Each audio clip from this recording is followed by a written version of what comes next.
राहुल जी जो लिख रहे हैं डरो मत चिट्ठी में, वो क्या कह रहे हैं लोगों से? मतलब कौन डरा हुआ है? पूरा देश जो है उसमें जो भी व्यक्ति बीजेपी के खिलाफ आवाज उठाता है उसको दबा दिया जाता है। चलिए यहाँ पे बच्चों से एक बार पूछ रहे हैं, एक सेकंड, लाइव टीवी है सर। ये तमाम छात्र हैं जो यूनिवर्सिटी से आए हुए हैं, कॉलेजेस से आए हुए हैं। आप में से कितने लोग डरे हुए हैं इस देश में? कितनों को लगता है कि डरो मत एक अच्छा संदेश है जिसकी जरूरत है देश में? हाथ उठाइए।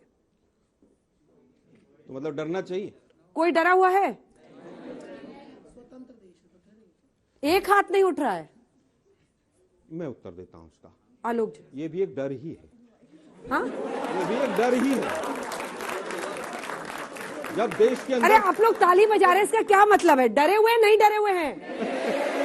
नहीं, एक भी आदमी जो कहता हो हाँ डरे हुए हैं, वो कह रहे हैं आप लोग डरे हुए इसलिए हाथ नहीं उठा रहे हैं।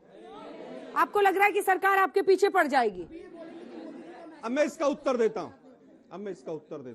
वो कह रहा है बच्चा कि अब आप कहेंगे मोदी जी का मैसेज आ गया इसलिए हाथ नहीं उठाया। हम शुरुआत ही डर से करते हैं। जिस पत्रकार ने हाँ। यूपी में ये दिखाया कि बच्चे मिड डे मील में नमक से भोजन कर रहे हैं, वो जेल में चला गया। तमाम लोगों को मैसेज दे दिया गया कि सरकार के खिलाफ नहीं लिखना है, सरकार के खिलाफ नहीं चलना है। तमाम ऐसे पत्रकार जो सरकार से सवाल पूछते थे इन स्टूडियो से गायब हो गए, और जो सरकार से सवाल नहीं पूछते हैं आम कैसे पिलपिला करके खाते हो, जेब में क्या रखते हो, मोबाइल कैसा है, बटुआ कैसा है, उनको एक एक दिन में 4-4 नौकरियां। एक बार फिर आप उसी ढर्रे पर पहुंच गए। आपकी हर दूसरी बात वही जाती है। क्या सरकार से आज तक सवाल नहीं पूछ रहा है? आपको यहाँ पर किस लिए बुलाया है? मैं आज तक की बात नहीं कर रहा। आप अपने ऊपर क्यों ले गए? आप बोल क्यों रहे? आप अपने ऊपर क्यों ले गए? फिर वही बात, मैं केवल उस वर्ग की बात कर रहा हूँ। अगर आप उस वर्ग में नहीं, आपको डराने की कोशिश है। अगर आप उस वर्ग में नहीं,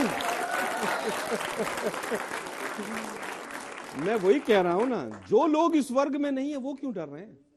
वो तो सवाल मुझसे ना पूछे कम से कम।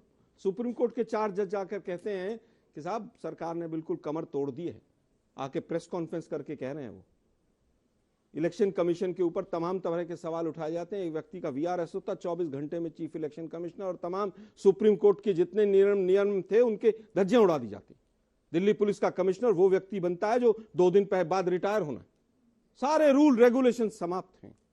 तमाम ब्यूरोक्रेट्स को मैसेज दिया जाता है कि हम कुछ भी कर सकते हैं, दब के रहो। आप लोगों को मैसेज बच्चों में क्यों नहीं पहुंच पा रहा? क्या आपने कभी चिंता की है? आप कह रहे हैं हमारे, क्योंकि देखिए आलोक जी, आपने कहा कि जितने लोग सरकार से सवाल पूछते हैं वो स्टूडियो से गायब हो गए। मैं स्टूडियो में मौजूद हूं, इसलिए प्रश्न आपसे करूंगी कि आप इस तरह की बातें क्यों कर रहे हैं। लेकिन सवाल यह है कि आपका सवाल तो ये बच्चे ही रजिस्टर नहीं कर रहे। ये कह रहे हैं डरो मत, कहने की जरूरत ही नहीं है। आपका संदेश अनक्लियर है सर। मैं बता रहा हूं, ये कंफ्यूजन दूर कीजिए। हाँ, बिल्कुल क्लियर करने के लिए भारत जोड़ो यात्रा है। हमारे और आपके बीच में जो माध्यम है, जो मीडिया है, वो पूरी तरह से 2 व्यापारियों के कंट्रोल में। अब लीजिए। और वो पूरी तरह से सच को आप तक नहीं आने देता। इनका ऑब्सेशन है। रोज टीवी पे 1 घंटा बोलते हैं, जनता को कन्विंस ही नहीं कर पाते। जनता भी समझेगी, और समझ रही है। अगर आज चोरी की 3 सरकारें हटा दीजिए, मध्य प्रदेश, महाराष्ट्र और कर्नाटक की, तो बीजेपी कितने राज्यों में बसती है जरा सोचिएगा। केवल वो जो माध्यम है उसने माहौल बना रखा है कि देश पता नहीं कहां पहुंच गया है, कितना प्रगति कर गया है। पर कैपिटा इनकम जिस देश की 25% घट जाए और उसके बाद भी लफाजियों पर ताली बजे, तो सबको सोचना चाहिए कि हम क्या सही दिशा में बढ़ रहे हैं कि नहीं बढ़ रहे हैं। 1200 लोगों का यूपीएससी में सिविल सर्विसेज के लिए एडवर्टीजमेंट निकले और 600 का रिजल्ट निकले और कोई पूछने वाला नहीं हो कि क्यों हुआ ऐसा। एसएससी में अगर 8 वर्ष 10 वर्ष हमारे देखें, 3.5 लाख लोगों की भर्ती हुई, और बीजेपी का समय देखें तो 1.25 लाख की भर्ती हुई, और कोई सवाल पूछने वाला ना हो। और सवाल पूछा भी जाए तो यह कहा जाए कांग्रेस ने क्या किया था, कांग्रेस के समय में ऐसा था। मैं फिर कह रहा हूं, यथार्थ के धरातल पर सबको सोचना होगा। और भारत जोड़ो यात्रा एक सफल यात्रा रही है। सब तक एक मैसेज गया।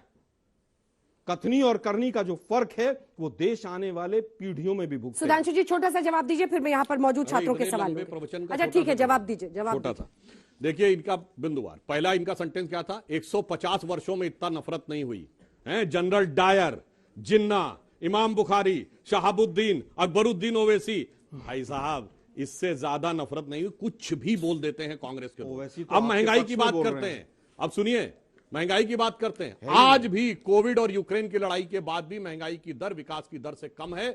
हमारे पूरे शासनकाल में केवल 2020 का दौर छोड़कर अटल जी और मोदी जी दोनों का मिला लें तो हमेशा महंगाई की दर विकास दर से कम रही हो। आपका केवल 2006 से 8 का दौर छोड़ के 50 साल में एक वर्ष बताइएगा जहां महंगाई की दर जो है वो विकास की दर से नीचे रही हो। हमेशा ऊंची नहीं, डबल ट्रिपल वो रही।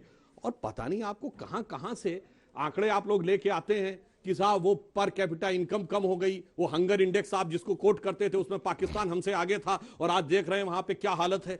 अफगानिस्तान हमारे से जस्ट 1 पॉइंट पीछे था। ये जिस ढंग के आंकड़े आप नोट करने का प्रयास करते हैं, समस्या जानते हैं क्या है? इनको डर क्यों लगता है?